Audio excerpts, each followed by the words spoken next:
وہ خوشخبری دیں گے، کیونکہ روح کے نکلنے کی تکلیف ہے، ہر صورت میں وہ تکلیف ہے۔ اب بندہ تو اس تکلیف میں الگ مبتلا کہ روح نکل رہی، دوسری تکلیف کیا ہے؟ بہرحال ایک عمر کا ایک حصہ جو ہے اس دنیا کے اندر گزرا ہے، اس سے مناسبت پیدا ہوئی ہے، چاہے وہ نیک عمل ہو کہ بد عمل ہو، جس جگہ انسان رہتا ہے اس جگہ سے اس کو مناسبت پیدا ہو جاتی ہے، سمجھ میں آئے؟ فیملیرٹی جس کو کہتے ہیں وہ پیدا ہو جاتی ہے، مناسبت، تعلق، لگاؤ۔ آپ دیکھتے ہیں کہ اگر ایک مہینہ کسی ایک گھر میں رہ لیجیے، آپ کو اس سے اچھا گھر مل رہا ہے، خوشی بھی ہوگی کہ بہت اچھے گھر میں جا رہے ہیں، مگر ساتھ میں ایک دکھ بھی ہوگا کہ بھئی ایک مہینہ یہاں رہتے تھے اس کو چھوڑنا پڑ رہا ہے۔ یہ جو مناسبت پیدا ہو جاتی ہے تو ہر انسان کو اس دنیا سے ایک مناسبت ہے، اس لیے کہ اس میں عمر گزری ہے، تو اس گھر کے چھوٹنے کی بھی تکلیف ہوگی۔ دو تکلیفوں کے اندر جو بندہ مبتلا ہے اس کے واسطے وہاں خوشخبری اگر نہ دی جائے تو پھر اس تکلیف کی تلافی کیسے ہوگی؟ کیسے اس کی روح تیار ہوگی؟ وہ خوشخبری دینے والے فرشتے آ کر کے اس کی طبیعت کو آمادہ کرتے ہیں کہ وہ ادھر سے توجہ ہٹا کر کے اس عالم کی طرف اس کی توجہ ہو جائے اور شوق اور رغبت کے ساتھ اس کی روح اس کے بدن سے پھڑک کر نکل کر آ جائے۔ اسی بات سے حدیث میں آتا ہے کہ ایک کافر کی روح کیسے نکلتی بدن سے؟ جیسے ایک تناور درخت کو زمین کے اندر سے تم اکھاڑنا چاہو تو کس طرح نکلے گی مصیبت کے ساتھ کہ اس کی رگیں، اس کی جو ہے جڑیں زمین کے اندر پیوست ہیں، ہر رگ کو اس کی جگہ سے نکال کر لانا کتنا تکلیف دہ معاملہ۔ اور فرمایا مومن کی روح اس طرح نکلے گی جیسے سوئی جو ہے روئی کے گالے میں لگا دیجئے اور اس کے بعد اسے نکال، یہ صاف نکل کر آ جاتی۔ تو دراصل وہ بات کیا ہے؟ کافر کی روح اور مومن کی روح کے نکلنے میں یہ فرق اس لیے ہے کہ کافر کی روح نکلنا نہیں چاہ رہی ہے کیونکہ رغبت کی کوئی صورت نہیں، شوق کی کوئی صورت نہیں ہے، اور مومن کی روح جو ہے وہ اس لیے جلدی سے تیار ہو جاتی ہے کہ اس کو شوق دلا دیا جاتا ہے، یہ ہے تمہارا ٹھکانہ جنت، دیکھو کتنا اچھا ہے یہ تمہارا مقام، اس کو دکھا دیا جاتا۔ تو ایک تو یہ ہے کہ موت کے وقت، دوسری روایتوں سے معلوم ہوتا ہے کہ قبر میں، حدیث میں ہے کہ جب ایک انسان قبر میں لٹا دیا جاتا ہے تو فرشتے آتے ہیں، وہ کرامن کاتب، وہ جو ہیں منکر نکیر، وہ آتے ہیں۔ منکر نکیر تو سرکاری ایک کارروائی کرنے کے لیے آ رہے ہیں، سوال اور جواب کہ بھئی تمہاری نیشنلٹی کیا ہے، تمہارے ساتھ کچھ کسٹم والا سامان تو نہیں ہے، یہ ساری چیزیں دیکھنے کے واسطے۔ وہ تو ان کا تو کام سرکاری طور پر یہ ایک کارروائی کرنا ہے، مگر اس کے ساتھ کچھ اور بھی فرشتے آتے ہیں اس کی طبیعت کو متوجہ کرنے کے واسطے، اس کے اوپر جو ایک گھبراہٹ ہوگی اس ایک اجنبی ماحول کے اندر اس گھبراہٹ سے اس کو بچانے کے واسطے وہ فرشتے وہاں آئیں گے۔ حدیث میں آتا ہے کہ جب اگر وہ بندہ مومن ہے کہ جس سے وہ سوال اور جواب کے لیے اس کو اٹھایا جا رہا ہے تو وہ اس سے کہیں گے فرشتے اٹھ، تیرا رب کون ہے؟ تو وہ آنکھیں کھولتے ہوئے کہے گا ارے تو عصر کی نماز، میری عصر کی نماز، یہ تو عصر اور مغرب کے درمیان کا وقت، میری نماز کا وقت جا رہا، مجھے نماز پڑھ لینے دو۔ اس لیے کہ قبر میں جب ان کو اٹھایا جائے گا اس مردے کو تو وہ ٹائم وہ ہوگا جو مغرب اور عصر کے درمیان کا وقت ہے، یہ ٹائم وہاں ہوگا، ایسا جیسے نہ تو بہت تیز روشنی نہ بالکل اندھیرا۔ تو مومن جو ہے اس کو فوراً احساس ہوگا یہ ٹائم تو وہ ہے کہ جو عصر کی نماز قضا ہونے جا رہی ہے، تو وہ کہیں گے مجھے نماز پڑھ لینے دو۔ کہا جائے گا کہ نماز کا وہ جو ہے وہ زندگی چلی گئی، اب تم یہاں ہو، یہاں ہمارے سوال کا جواب دو، سوال کا جواب دینے میں اسے ذرا زحمت نہ ہوگی۔ اس بعد کہا جائے گا نیم کا نومت العروس، ایسے سو جا جیسے دلہن سو جایا کرتی ہے، اور اس کے بعد اس کے لیے جنت کی کھڑکیاں کھول دی جائیں گی اور وہاں سے ہوائیں ضرور آ رہی ہیں۔ کہا جائے گا یہ ہے تمہارا ٹھکانہ، دیکھ لو اس کے اندر یہ نعمتیں بھری ہوئی ہیں، صرف اس وقت ہوائیں آ رہی ہیں وہاں سے۔ تو ہوا پہنچنا بھی خود ایک نعمت اور ساتھ میں اس کا دیکھتے رہنا جو ہے وہ خود باعث تسلی ہے۔ تو یہ قبر کے اندر تتنزل علیہم الملائکۃ الا تخافوا ولا تحزنوا وابشروا بالجنہ، کہ خوف نہ کرو، غم نہ کرو دنیا کے چھوٹنے کا، یہ ہے وہ جنت تمہارا ٹھکانہ جس میں تم کو پہنچنا ہے۔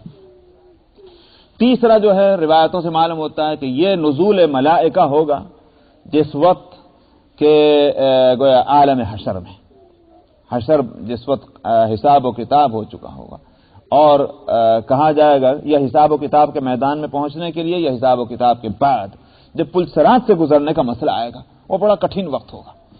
اس وقت بھی فرشتے سامنے آئیں گے اور کہیں گے گھبراؤ مت، ہمت بڑھائیں گے، چلو تم نے تو بڑی محنتیں کی ہیں، تمہاری منزل بالکل سامنے ہے، ایسی ہمت بڑھائیں گے کہ وہ خطرہ درمیان کا جو ہوگا وہ ان کو بالکل اس کی کوئی قیمت ان کی نظر میں نہ رہے گی۔ تھوڑی دیر کے لیے مان لیجئے کہ کسی کے گھر میں آگ لگ جائے اور ماں اور باپ باہر ہیں، بچے گھر کے اندر ہیں۔ اب آگ لگ جائے تو ماں باپ یہ چاہیں گے کہ بھئی اپنی جان بچائیں، جل رہا ہے جلنے دو، بچے جل رہے ہیں تو جلنے دو، یہی ہے کہ وہ اپنی جان کی پرواہ نہ کریں گے اور جس کو کہتے ہیں کیا ہے وہ آتش نمرود میں کود پڑا، آتش نمرود میں بے دھڑک کود پڑا عشق، تو وہ جو عشق ہے، محبت ہے بچوں کی، وہ اس کو روکے گی تھوڑی، تو کہے گی چل، وہ حالانکہ معلوم ہے کہ آگ جلا رہی ہے، جلانے والی، مگر یہ محبت جو ہے وہ اس کو سوچنے نہیں دے گی کہ صاحب میں جل جاؤں گا یا کیا ہو جاؤں گا، وہ جائے گا اور بچوں کو نکال کر لائے گا۔ اسی طرح سے ماں، یہی صورت اہل جنت کی ہوگی کہ ان کو پلسرات سے گزرنا ہے، کہ جو پلسرات جہنم کے اوپر ہے اسی پر اس کو گزرنا ہے، ہر انسان کو گزرنا ہے، چاہے وہ جنتی ہے چاہے وہ جہنمی ہے، اس سے گزرنا اس کو ہے۔ حدیث میں آتا ہے کہ پلسرات کے دونوں طرف آنکڑے لگے ہوئے ہوں گے جو آٹومیٹک حرکت کرتے ہوں گے، اور ہر گزرنے والے کو وہ کوشش کریں گے پکڑیں اور کھینچیں اور ٹکڑے کر کے ڈال دیں۔ جن سے چلا نہیں جائے گا وہ آنکڑوں میں پھنسیں گے، آنکڑوں میں پھنس کر کٹ کر کے اس میں گریں گے جہنم کے اندر، وہی ان کا ٹھکانہ ہے۔ اور جو تیز رفتار ہوں گے ان کی تیز رفتاری ایسی ہوگی کہ وہ آنکڑوں کے بس میں نہ آئیں گے۔ تو گزرنا ہر ایک کو ہے۔ اب ایسے بھیانک جگہ سے گزرنا کس کی ہمت ہوگی؟ فرشتے آئیں گے رحمت کے، وہ ہمت بدائیں گے اہل جنت کی، گھبرانا نہیں، تم گزر جاؤ گے اس سے، چلو اللہ کا نام لے کر کے، اور وہ اللہ کا نام لے کر چلیں گے تو حدیث میں آتا ہے کچھ لوگ تو ایسے جائیں گے جیسے ہوا چلی جاتی ہے، کچھ لوگ ایسے جائیں گے جیسے گھوڑے دوڑ جاتے ہیں، کچھ لوگ ایسے جائیں گے جیسے آدمی لپک کر جاتا ہے، اپنے اپنے ایمان کی قوت کے مناسب وہاں رفتار ملے گی اور اس رفتار سے آدمی گزر جائے گا۔ تو یہ تین جگہ ہیں۔ اس لیے مفسرین کہتے ہیں کہ روایتوں سے جب الگ الگ یہ تینوں جگہ ہیں تو آیت کے مطلب جو سمجھ میں آتا ہے وہ سمجھ میں آتا ہے تینوں جگہ ہوگا، نزول رحمت جو ہے وہ تینوں جگہ ہے، کسی ایک جگہ نہیں۔ لیکن ثابت بنانی رحمت اللہ علیہ کا سے یہ بات ثابت ہے کہ دنیا کے اندر بھی نزول رحمت ہوتا ہے، فرشتوں کا نزول ہوتا ہے، رحمت کے فرشتوں کا۔ یہ الگ بات ہے کہ ہم دیکھ نہیں پاتے، لیکن مؤمنین کا عمل صالح کے لیے تیار ہونا یہ دراصل انہی رحمت کے فرشتوں کی مدد سے ہوتا ہے۔ رحمت کے فرشتے کیا کرتے ہیں؟ ایک مومن ایمان والے بندے کو مثلا نماز کا بتایا، ارے صاحب ہم کو تو جانا ہے شاپنگ کے واسطے، ہم کو تو جانا ہے فنا کی ملنے کے واسطے، ہم کو تو جانا ہے فنا جگہ، 10 قسم کے جو ہیں عذر لگے ہوئے ہیں، لیکن ایک مومن بندہ ان سارے عذر کو جو ہے پس پوچھ ڈالتا ہے اور نماز کا وقت ہے تو نماز کے لیے کھڑا ہو جاتا ہے۔ یہ کیسے ہو رہا ہے؟ اس کے مقابلے میں ایک دوسرا انسان ہے، ذرا سا بہانہ ملا وہ اسکپ کر گیا، چلا ادھر سے ادھر کو، نماز چھوٹ گئی، دیر ہو جاتی ہے۔ دراصل یہ رحمت کے فرشتے ہیں، رحمت کے فرشتے عمل صالح کے لیے انسان کو آمادہ کرتے ہیں۔ تو اس لیے یہ 4 جگہ ہو گئی۔ اس آیت کے مطابق جب متعین نہیں کیا گیا آیت میں کس جگہ نزول رحمت ہوگا، تو بزرگوں کے اور حضرات صحابہ کے کہنے کے مطابق دنیا میں، زندگی کے اندر، عام زندگی میں بھی، اور اسی طرح سے وقت موت، اسی طرح سے قبر میں، اسی طرح سے روز حشر، ان 4 جگہ میں نزول ملائکہ ہوگا رحمت کے، تاکہ ان سے مدد ملے۔ فرمایا کہ تتنزل علیہم الملائکہ، اتریں گے ان پر فرشتے یہ کہتے ہوئے کہ اللہ تخافوا، خوف نہ کرو اور غم نہ کرو۔ خوف ہوتا ہے آگے آنے والے حالات کے تعلق سے، پتہ نہیں کیا ہوگا، یہ تو ہے خوف۔ اور حزن ہوتا ہے جو وقت گزر چکا ہے اس کے تعلق سے۔ تو اللہ تخافوا کے معنی یہ مت ڈرنا کہ آگے کیا ہوگا، تمہاری کامیابی ہے۔ اور حزن نہ کرنے کے معنی کیا ہے؟ دنیا کے چھوٹنے کا مت غم کرو، اگرچہ تمہارے وہاں بڑے بڑے محلات تھے، بڑی اعلیٰ درجے کی کاریں تھیں، بہت اچھا تمہارا سب کام دھندا تھا، نہیں، غم مت کرنا۔ یہ کہ تمہارے رشتے دار تھے، اولاد تھے، ماں باپ تھے، فیملی تھی ساری، مت اس کا غم کرنا، کیونکہ اعلیٰ درجے کی جگہ یہاں ملنے جا رہی، اعلیٰ درجے کی کمپنی تمہاری یہاں بنے گی، تمہاری سوسائٹی اور تمہارے رشتے دار اور تمہارے احباب اور تمہارے دل بہلانے والے یہاں اس سے کہیں زیادہ اعلیٰ درجے کے ہوں گے، اس لیے دنیا کے چھوٹنے کا غم نہ کرو۔ اللہ تخافوا ولا تحزنوا وابشروا بالجنة التي كنتم توعدون، اور خوشخبری حاصل کرو اس جنت کی جس کا تم سے وعدہ کیا گیا تھا۔ نحن اولیاؤکم فی الحیات الدنیا وفی الآخرہ، ہم تمہارے دوست ہیں دنیا کی زندگی میں بھی اور آخرت میں بھی۔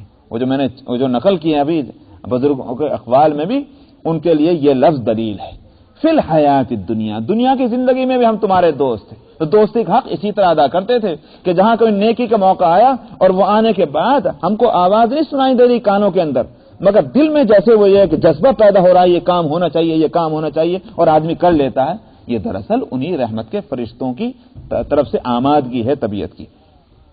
وَلَكُمْ فِيهَا مَا تَشْتَهِي أَنفُسُكُمْ وَلَكُمْ فِيهَا مَا تَدَّعُونَ، اور فرمایا کہ اس جنت کے اندر جس چیز کی تمہارے دل خواہش کریں گے وہ بھی ہے، اور جو تم مانگو گے تو وہ بھی ہے۔ تو معلوم ہوتا ہے کہ بعض دفعہ تو مانگنے کے بعد کوئی چیز ملے تو زیادہ مزہ آتا ہے، اور بعض دفعہ بے مانگے کوئی چیز، کسی چیز کا دل چاہے اور وہ مل جائے، بعض دفعہ اس کا مزہ آتا ہے۔ دونوں صورتیں ہوں گی، مانگو تو ملے گا، نہیں مانگو تو بھی ملے گا۔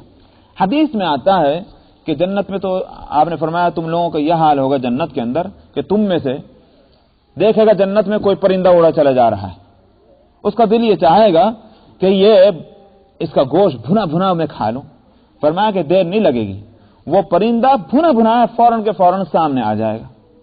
حدیث میں یہ بھی آتا ہے کہ تم میں سے کسی کا یہ دل چاہے گا کہ میری اولاد ہو اور جوان مجھے بچہ ملے، اور میں کچھ دیر نہیں ہوگی، وہ پریگننسی جو ہے وہ حمل منٹ بھر کے اندر وہ ہوگا، بچہ پیدا ہوگا، دودھ چھٹ جائے گا، جوان ہو جائے گا، یہ ساری چیزیں جو ہیں یہ منٹوں سیکنڈوں میں ہو جائیں گی، کیونکہ خواہش جیسے ہی پیدا ہوئی اس خواہش کی تکمیل میں دیر نہیں ہونی چاہیے، کیونکہ خواہش کی تکمیل میں دیر تکلیف کا سبب ہوتی ہے۔ اسی بات سے وہ عربی کے اندر ہے الانتظار اشد من الموت، انتظار جو ہے وہ تو موت سے بھی زیادہ سخت ہوتا ہے۔ تو جس چیز کی خواہش ہے اب اس کے انتظار میں بیٹھے ہیں، اب آئے اب آئے اب آئے، یہ تو بڑی تکلیف کی بات ہے۔ جنت میں تکلیف کے کیا معنی؟ اس لیے جس چیز کی خواہش ہوئی فوراً امیڈیٹلی جو ہے وہ سامنے آ جانا چاہیے۔ تو وَلَكُمْ فِيهَا مَا تَشْتَهِي أَنفُسُكُمْ، جس چیز کی تمہارے دل خواہش کریں گے وہ بھی ہے، اور جو تم مانگو گے وہ بھی ہے۔ نُزُلًا مِّن غَفُورٍ رَحِيمٍ، اور یہ سارا ملنا کوئی ایسا نہیں ہے کہ صاحب ایک محنت اور مزدوری کی ایک اجرت ملنے جا رہی ہے، سمجھ میں آیا؟ لیجئے صاحب، لیجئے اپنا چیک اٹھائیے اور چل دیجئے۔ نُزُلًا مِّن غَفُورٍ رَحِيمٍ، یہ ایک اکرام ہوگا، جیسے معزز مہمانوں کو خوشامد کر کے شکریہ ادا کر کے ان کو کھلایا جاتا ہے، کھانا گھر میں ٹھہرایا جاتا ہے، کہتے ہیں بھائی ہمیں بہت خوشی ہوئی آپ تشریف لے آئے ہمارے یہاں، صاحب آپ کی بڑی مہربانی کہ آپ نے کھانا یہاں قبول فرما لیا۔ یہ حالانکہ سبحان اللہ کھانا تو وہ کھا رہا ہے، آپ نے اپنے گھر میں جگہ دی، اس کو شکریہ ادا کرنا چاہیے، لیکن یہی مہمان اور غیر مہمان میں فرق ہے۔ نزلا من غفور الرحیم، یہ مہمانی ہوگی کس کی طرف سے؟ جب ہم جیسے غریب غربا جو ہیں وہ مہمان کی خاطر اس طرح کرتے ہیں کہ مہمان خوش ہو جائے، تو اگر میزبان بڑا ہو تو اس کے مہمان کی خوشی کا کیا عالم ہوگا؟ فرمایا کہ یہ مہمانی ہوگی غفور اور رحیم کی طرف سے، اللہ سبحانہ و تعالیٰ کی طرف سے۔ مگر یہاں لفظ اللہ کا نام کے بجائے غفور اور رحیم اللہ کی دو شانیں کیوں لائیں؟ اس بات سے لائیں کون بندہ وہ ہے کہ جس سے کوئی غلطی دنیا میں نہ ہوئی ہو، تو وہاں ہو سکتا ہے کہ جنت میں ان کو نعمتیں تو مل رہی ہیں اللہ کی طرف سے، مگر ساتھ میں یہ بھی ہو رہا ہے کہ وہ احساس جو ہے کہ صاحب ہم سے یہ غلطی ہوئی تھی، ہم سے یہ چوک ہوئی تھی، اس کو بھی ٹوکا جا رہا ہے۔ فرمایا نہیں، غفور ہے وہ اور رحیم ہے، اس لیے جو کچھ بھول چوک ہے سب کو بھلوا دیا جائے گا، اور اسی کی طرف سے مہمانی ہوگی جو جس کی شان غفاری ہے اور شان رحمانی ہے۔ وَمَنْ أَحْسَنُ قَوْلًا مِّمَّنْ دَعَا إِلَى اللَّهِ وَعَمِلَ صَالِحًا وَقَالَ إِنَّنِي مِنَ الْمُسْلِمِينَ، فرمایا کہ اس شخص سے بہتر بات کس کی ہوگی جو اللہ کی طرف لوگوں کو دعوت دے اور نیک عمل کرے اور یوں کہے کہ میں مسلمانوں میں سے ہوں، فرمانبردار میں سے ہوں۔ آپ اگر سورت کو پیچھے سے پڑھتے چلے آ رہے ہیں، میں آپ کو بتاتا ہوں ابھی۔ اصل میں یہ ایک کمپیئر جس کو کہتے ہیں نا، کمپیریٹیو اسٹڈی، یہ ہے یہاں اس میں۔ آیت نمبر 13 میں آپ دیکھیں جو 1290 پر ہے، فَإِنْ أَعْرَضُوا فَقُلْ أَنذَرْتُكُمْ صَاعِقَةً مِثْلَ صَاعِقَةِ عَادٍ وَثَمُودَ، اگر یہ ان سارے دلائل کے باوجود اگر منہ پھیر لیتے ہیں تو آپ بھی کہہ دیجئے میں تمہیں عاد اور سمود والے عذاب سے ڈراتا ہوں، تو معلوم ہے یہ کافر ہیں، کفر پر قائم رہنا چاہتے ہیں، تو ٹھیک ہے، ان کا جو انجام ہونا ہے وہ یہ کہ دنیا کے عذاب سے بھی ان کو کوئی طاقت نہیں بچا سکتی اگر اللہ کا فیصلہ ہو، اور آخرت کا عذاب تو ان کا بڑا سخت موجود ہے۔ اس کے بعد آگے چلے تو آج جو ہم نے پڑھا ہے اس میں یہ جو آیت نمبر 26 1294 صفحے کے اوپر وقال الذین کفروا لا تسمعوا، کافروں نے کہا قرآن کو نہ سنو. تو یہ کافروں میں کے دو کردار سامنے آ رہے ہیں، یا یوں کہیے کہ دو قسم کے کافر سامنے آ رہے ہیں. ایک کافر وہ ہیں کہ جو خود کافر ہیں، اور ایک کافر وہ ہیں کہ خود بھی کافر ہیں، دوسروں کو بھی کافر ہی رکھنا چاہتے ہیں. سمجھ میں آئی نہیں بات؟ یہ دو کردار تو کافروں کے یہاں سامنے آ رہے ہیں. اس کے مقابلے میں دو کردار مومنین کے آ رہے ہیں. کیسے؟ ایک تو وہ مومنین ہیں جو خود واقعتاً مومن ہیں، ان الذین قالوا ربنا اللہ ثم استقاموا، عقیدہ بھی درست، عمل بھی درست. اسی کے اندر ایک دوسرا کردار ان مومنین کا کن کا ہے؟ ومن احسن قولا ممن دعا الی اللہ، جو لوگوں کو دعوت خیر دیں. ٹھیک، جو دو کردار وہاں تھے کافروں کے اندر، ٹھیک اسی طرح سے دو کردار یہاں مومنین کے دکھلائے جا رہے ہیں. معلوم ہوا کہ جیسے خود کافر رہنا برا ہے اور دوسروں کو کافر بنانے کی کوشش کرنا بدترین ایک جرم ہے، ٹھیک اسی طرح سے یہاں مومن بننا باعث نعمت ہے، مستحق رحمت بنانے والی چیز ہے. مگر اسی کے ساتھ دوسروں کو جو ہے وہ دعوت ایمان دینا، دوسروں کی اصلاح کی فکر کرنا، یہ اعلیٰ ترین درجہ ہے یہ مومنین کے واسطے. تو میں نے کہا اس لیے یہ تقابلی مطالعہ جس کو کہتے ہیں، کمپیریٹیو اسٹڈی، یہ دو قسم کے کرداروں کی یہ اس میں کرائی گئی ہے. تو اس لیے فرمایا ومن احسن قولا، فرمایا اس سے بہتر بات کس کی ہوگی. معلوم ہوا کہ دنیا میں باتیں تو بہت سی ہیں. آپ بیٹھ کر کے مجلسوں کے اندر دنیا جہاں کی باتیں کرتے ہیں. اب اور تو اور بھئی کچھ بھی سمجھ میں نہیں آ رہا ہے، تو چونکہ وہ ہماری گیدرنگ سوشل ہونی چاہیے، اس پر کہیں ایسا نہ ہو کہ کوئی اور الزام جو ہے فینٹامنٹلزم اور جناب وہ جو فیناٹزم کا نہ لگ جائے، تو کچھ نہ کچھ نہیں بھی سمجھ آ رہا تو لاؤ کھیل کی بات کر لو، کچھ مووی کی بات ہی کر لو. فرمایا باتیں تو بہت سی ہیں، بہترین بات جو ہے وہ ہے کہ جس میں دعوت خیر ہو. اسی واسطے حضرات صحابہ رضی اللہ عنہ کا معاملہ یہ تھا کہ یہ آتا ہے کہ حضرات صحابہ کہتے ہیں کہ ہم لوگ جب کسی مجلس میں ہوتے تھے ایک دوسرے سے باتیں کرتے تھے. دنیا میں رہنا ہے تو باتیں مختلف ہوتی ہیں، مانتے تھے کہ ہم لوگ مجلس ختم ہو کر کے نہیں منتشر ہوتے تھے جب تک کہ کم سے کم والعصر نہ ہم پڑھ لیں. بھئی اور کچھ نہیں تو سورہ والعصر تو پڑھ ہی لیں. اس میں کیا ہے دیکھیے آپ، والعصر ان الانسان لفی خسر، اس کے بعد الا الذین آمنوا، ایمان وعملوا الصالحات، نیک عمل، وتواصوا بالحق وتواصوا بالصبر، اور حق اور صبر کی وصیت، یہ دعوت خیر ہے. تو وہی بات کہ ایک مومن اپنے ایمان اور عمل صالح کے ساتھ دوسروں کو دعوت خیر دے، یہ احساس اس میں رہنا چاہیے. تو اس لیے صحابہ رضی اللہ عنہم علاوہ اس کے کہ یہ مختصر ترین سورہ ہے لیکن جامع ترین سورہ بھی ہے، اس واسطے مجلس سے اٹھتے وقت ان کا معمول یہ تھا کہ کم سے کم اس سورت کو ضرور پڑھ لیں، تاکہ ہماری مجلسوں پر یہ بات نہ آئے کہ ساری دنیا کی بات ہوئی مگر دعوت خیر اس کے اندر نہیں ہے. اس لیے ومن احسن قولا ممن دعا، اس سے بہتر کس کی بات ہوگی کہ جو دعوت دے الی اللہ، اللہ کی طرف، اور خود نیک عمل کرے.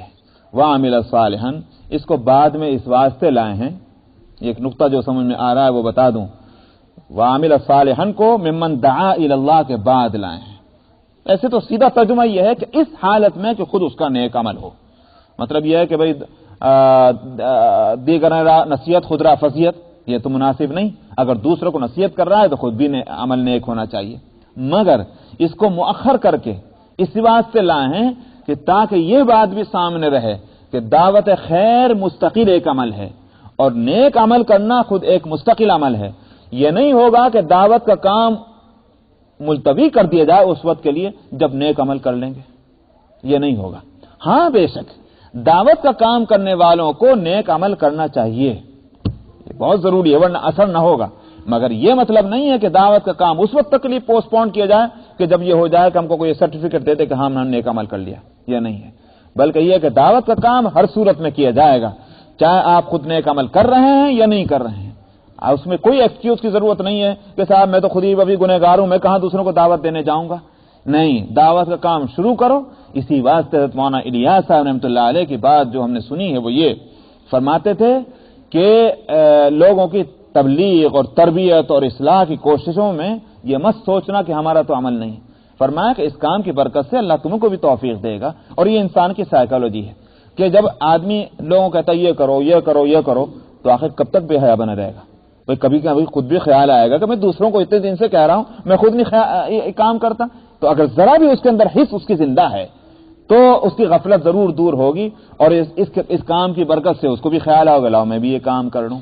تو یہاں فرمایا ومن احسن قولا ممن دعا الی اللہ, اللہ کی طرف دعوت دے اور خود بھی نیک عمل کرے.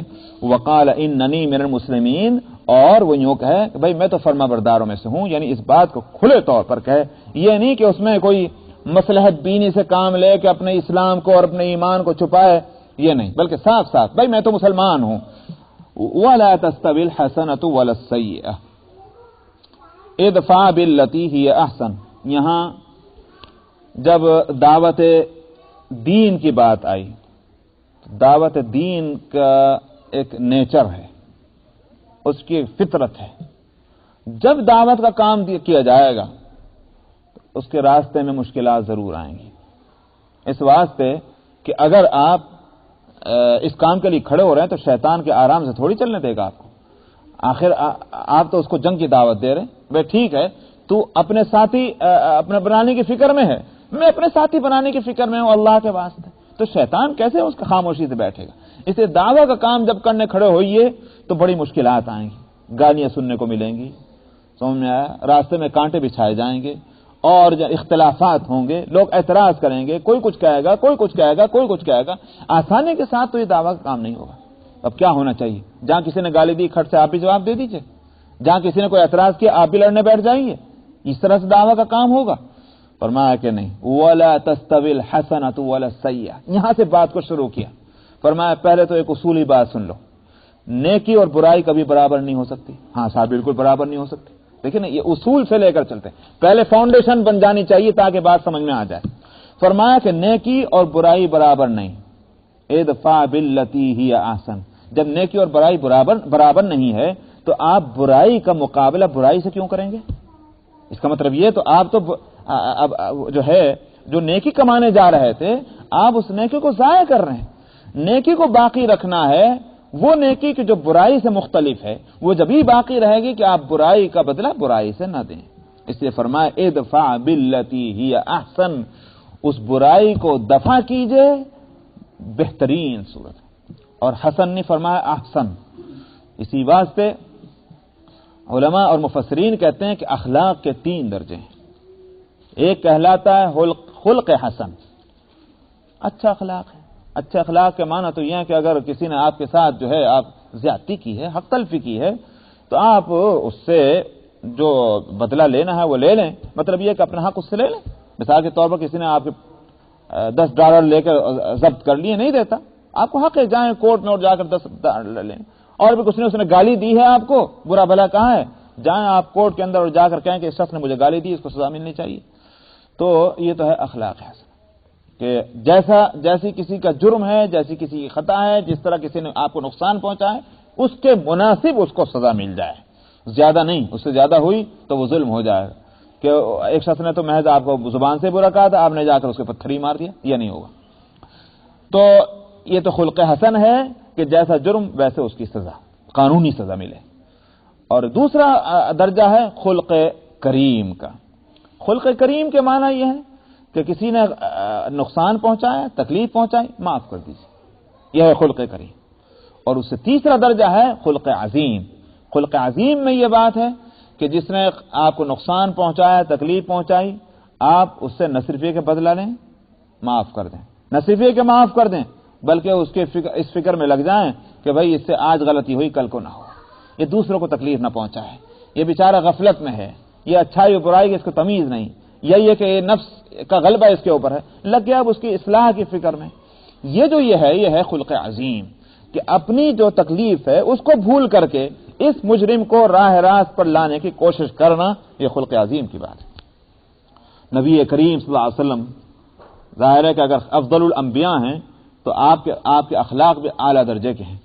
خود جس کی شہادت اللہ تعالیٰ نے دی, یہ میری اور آپ کی شہادت نہیں ہے کہ پیران امی پران مریدامی پران, اللہ سبحانہ و تعالیٰ کی شہادت ہے. انک لعلی خلق عظیم, اے پیغمبر آپ کیوں گھبراتے ہیں؟ آپ کا تو یہ مقام ہے، یہ مقام ہے، یہ مقام ہے، اور اس کے بعد فرمایا آپ خلق عظیم کے اوپر ہیں، تو اخلاق کا اعلیٰ مقام ہے، اس لیے گھبرانے کی کوئی بات نہیں۔ یہ تکلیفیں آپ کو پہنچا رہے ہیں، آپ اپنے اسی خلق عظیم کا برتاؤ کرتے چلے جائیے کنٹینیو، جس طرح سے اب تک کرتے آئے۔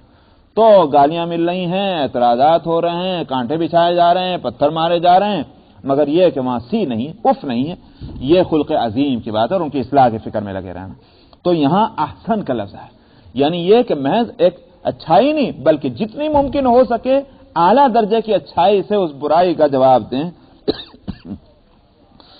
فَإِذَا الَّذِي بَيْنَكَ وَبَيْنَهُ عَدَاوَةٌ كَأَنَّهُ وَلِيٌّ حَمِيمٌ، اس کا نتیجہ کیا ہوگا اس اخلاق کا اور اس برتاؤ کا، بہیویئر کا، کہ جو آپ کا دشمن ہے اس اخلاق کے نتیجے میں وہ دشمنی چھوڑ دے گا، اور دشمنی کی بجائے آپ میں اور اس کے اندر سرگرمی والی جو سرگرم محبت جو ہے وہ قائم ہو جائے گی، یہ اس کا فائدہ۔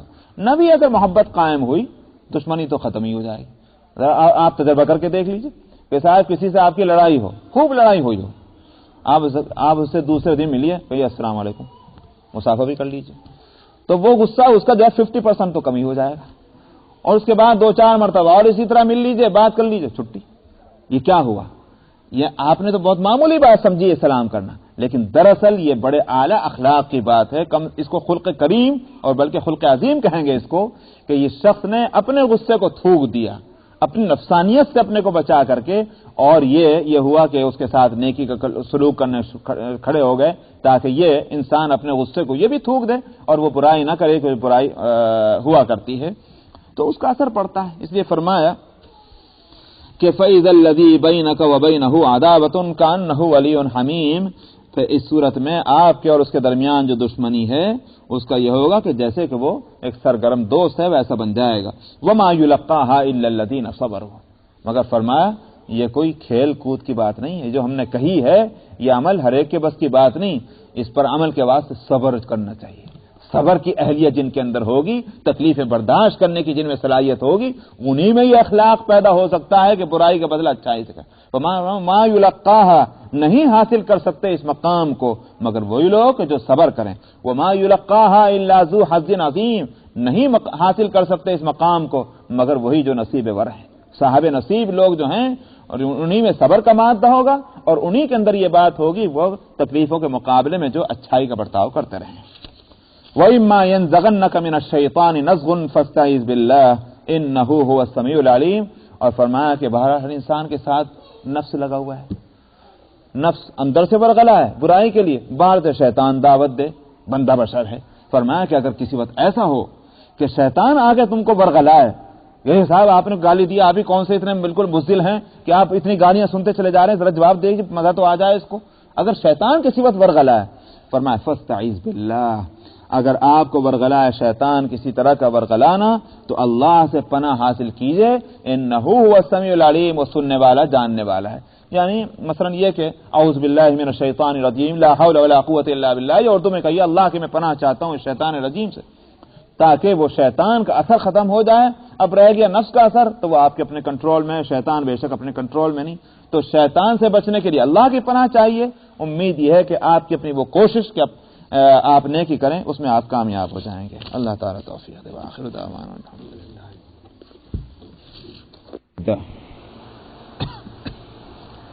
آیت نمبر 37۔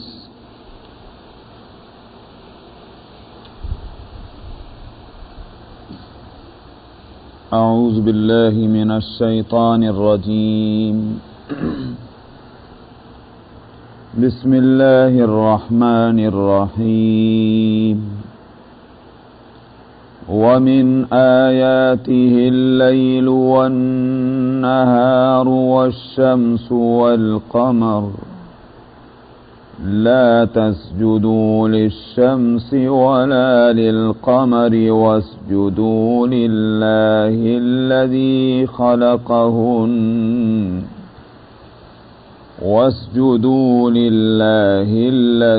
خلقهن إن كنتم إياه تعبدون فإن استكبروا فالذين عند ربك يسبحون له بالليل والنهار وهم لا يسأمون. ومن آياته أنك ترى الأرض خاشعة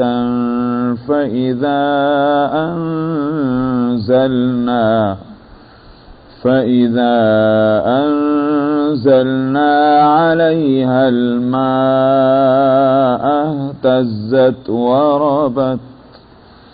إن الذي أحياها لمحيي الموتى إنه على كل شيء قدير. إن الذين يلحدون في آياتنا لا يخفون علينا أفمن يلقى في النار خير أم من يأتي آمنا يوم القيامة اعملوا ما شئتم إنه بما تعملون بصير. إن الذين كفروا بالذكر لما جاءهم وإنه لكتاب عزيز لا يأتيه الباطل من بين يديه ولا من خلفه تنزيل من حكيم حميد. ما يقال لك إلا ما قد قيل للرسل من قبلك إن ربك لذو مغفرة وذو عقاب أليم. ولو جعلناه قرآنا أعجميا لقالوا لولا فصلت آياته أأعجمي وعربي قل هو للذين آمنوا هدى وشفاء والذين لا يؤمنون في آذانهم وقر وهو عليهم عمى أولئك ينادون من مكان بعيد. ولقد آتينا موسى الكتاب فاختلف فيه ولولا كلمة سبقت من ربك لقضي بينهم وإنهم لفي شك منه مريب.